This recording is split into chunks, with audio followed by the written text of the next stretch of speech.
வணக்கம் தமிழ் வெற்றிலை சமையலுக்குள்ள போலாம் வாங்க. நம்மளோட சேனலை நீங்கள் ஃபஸ்ட் டைமாக பார்க்குறீங்க அப்படின்னா சப்ஸ்கிரைப் பண்ணுங்கள், பெல் ஐக்கானை கிளிக் பண்ணுங்கள், ஆல் பட்டனையும் செலக்ட் பண்ணி விட்டுருங்க ஃப்ரெண்ட்ஸ். அப்போ தான் நான் தினம் போடுற வீடியோ உங்களுக்கு நோட்டிஃபிகேஷன் வரும். வாங்க வீடியோக்குள்ளே போகலாம். விநாயக சதுர்த்திக்காக இன்றைக்கி நம்ம மினி கொழுக்கட்டை பார்க்க போகிறோம். அதில் பொடி சேர்த்து ஒன்று, பொடி சேர்க்காமல் ஒன்று பண்ணியிருக்கோம். இது ஃப்ரெஷ்ஷாக இதுக்கு நம்ம பொடி ரெடி பண்ணியிருக்கோம். ஸோ அது எப்படின்னு பார்த்துக்கலாம்.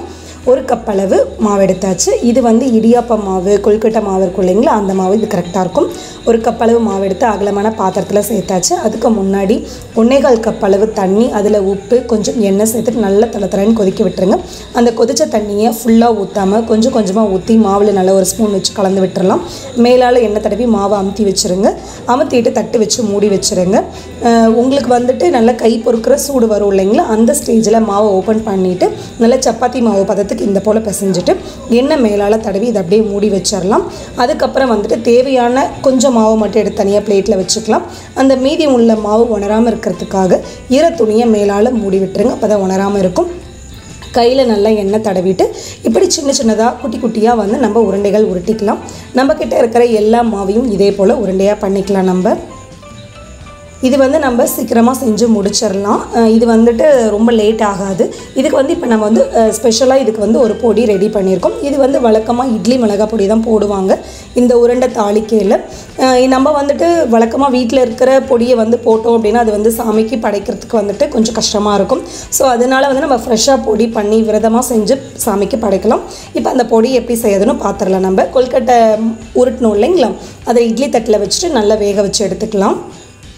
இப்போ ஒரு கப் அளவு பச்சரிசி எடுத்திருக்கேன். அது கடாய் நல்லா ஹீட் பண்ணிவிட்டு அது நல்லா கலர் மாற வரை நல்லா வறுத்துக்கலாம். அதே கப்பில் அரிசி, நீங்கள் கப்பு, கிண்ணம், டம்ளர் எதில் எடுத்தாலுமே ஒரு கப்பு அரிசி அப்படின்னா 1/4 கப் அளவு உளுந்து, 1/4 ஸ்பூன் மிளகு, 1/4 ஸ்பூன் ஜீரகம் சேர்த்துக்கோங்க.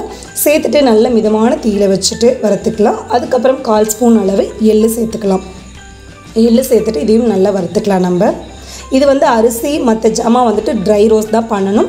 ஒரு 2-3 சொட்டு எண்ணெய் விட்டுட்டு ஒரு கட்டி பெருங்காயம் சின்னதாக இந்த போல் 2 துண்டு அளவு சேர்த்துருக்கேன். அது கொஞ்சம் பொரிஞ்சதுக்கப்புறமா 10 நான் காஞ்ச மிளகாய் சேர்த்துருக்கேன்.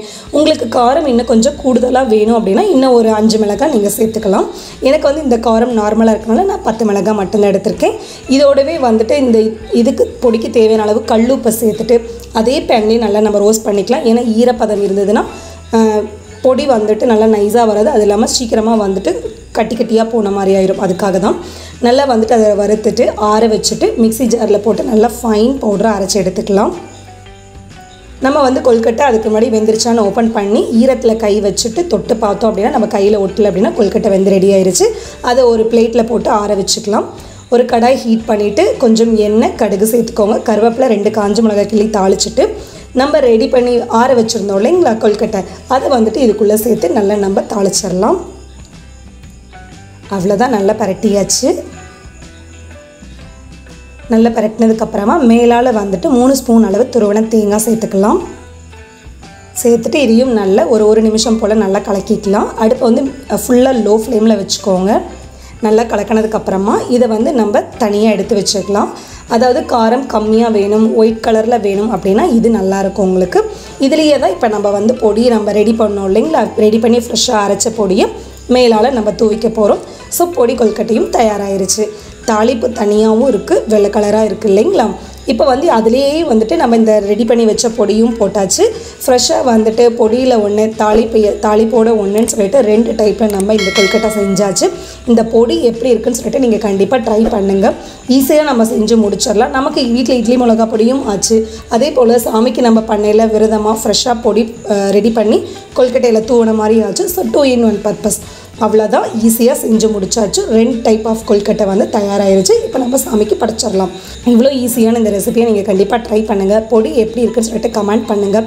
நம்மளோட சேனலுக்கு சப்ஸ்கிரைப் பண்ணுங்கள். அப்போ தான் நாளைக்கு நான் போஸ்ட் பண்ணுற வீடியோ உங்களுக்கு நோட்டிஃபிகேஷனில் வரும். தேங்க்யூ.